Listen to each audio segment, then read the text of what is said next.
Hi, this is Hank Gibson with the Aviators Academy, and today we're going to be talking about how to use your GMA 350 audio panel.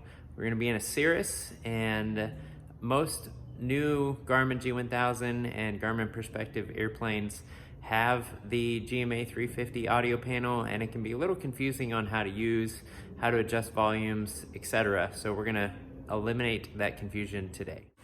On the Garmin GMA 350 audio panel, you have your standard buttons, the comm switching buttons here and here. If you want to switch from COM 1 to COM 2, you push the mic button. And if you want to monitor the other radio, you push the COM 1 or COM 2 button. So here we are talking and receiving on COM 1, and then we are receiving or monitoring on COM 2.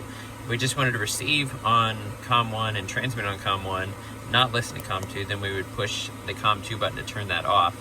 If you wanted to listen to a VOR to identify it, you could either push nav 1 or nav 2, depending on what nav radio your frequency is in. Here's the playback button, which can be useful to get an altimeter setting or frequency that you didn't hear. Then the aux button, you have a little plug-in here for an 1/8" cable from a phone or an iPod or an iPad to listen to music. You have a duplicate right here as well, but aux turns on that source. The plug-in here is connected to this button here, which also you can turn on music from a phone or an iPod or an iPad. This particular GMA 350 audio panel in this airplane does not have Bluetooth. More modern ones do. It's the 350C audio panel that has the Bluetooth capability, which we'll talk about in a different video at another time. If you want to listen to the XM radio, then you can push either Music 1 or Music 2. It will come through either one.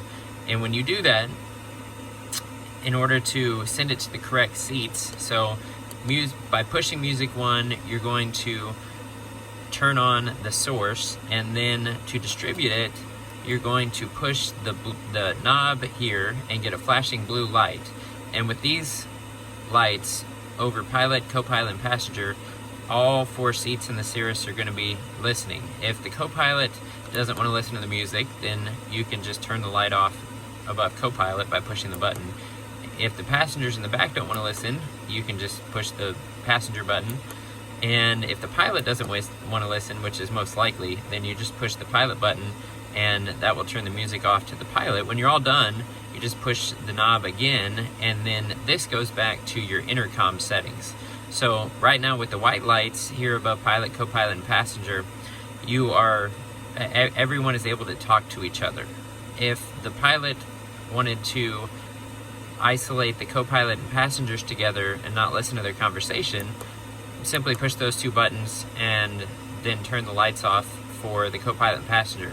Now the pilot is isolated by himself, but the co-pilot and passengers in the back can still talk.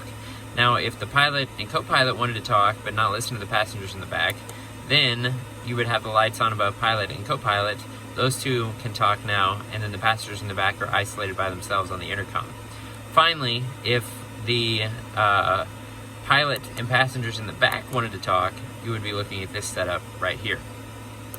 Now, to adjust intercom volume, it's very easy. So what you do is you take the big knob here, and then you rotate it to get whichever intercom selected that you want to adjust the volume on. So whichever light is flashing, pilot, co-pilot, or passenger, that's the intercom volume that you are selecting. And let's say the co-pilot can't hear everybody else as well as he would like to. Then you take the small knob here with co-pilot flashing, and then you can turn the co-pilot volume up. You see the volume bars going there, up and down. Then if the pilot wanted to adjust his volume, then you can do the same thing there. Same thing with the passengers, over to passenger, and then you can adjust the volume for the passengers. Those are the basics of how to use the GMA 350 audio panel in a Cirrus, or any airplane that has the GMA 350 audio panel. And when you're done, one more note, adjusting the volume, that will time out, but you can also just push the knob to end it. We hope you enjoyed our video today from the Aviators Academy on how to use the Garmin GMA 350 audio panel, the basics. If you'd like to learn more about utilizing your glass panel avionics and becoming more proficient so you can fly with confidence in and around whatever ATC throws your way, visit us at www.aviatorsacademy.com. Have a great day.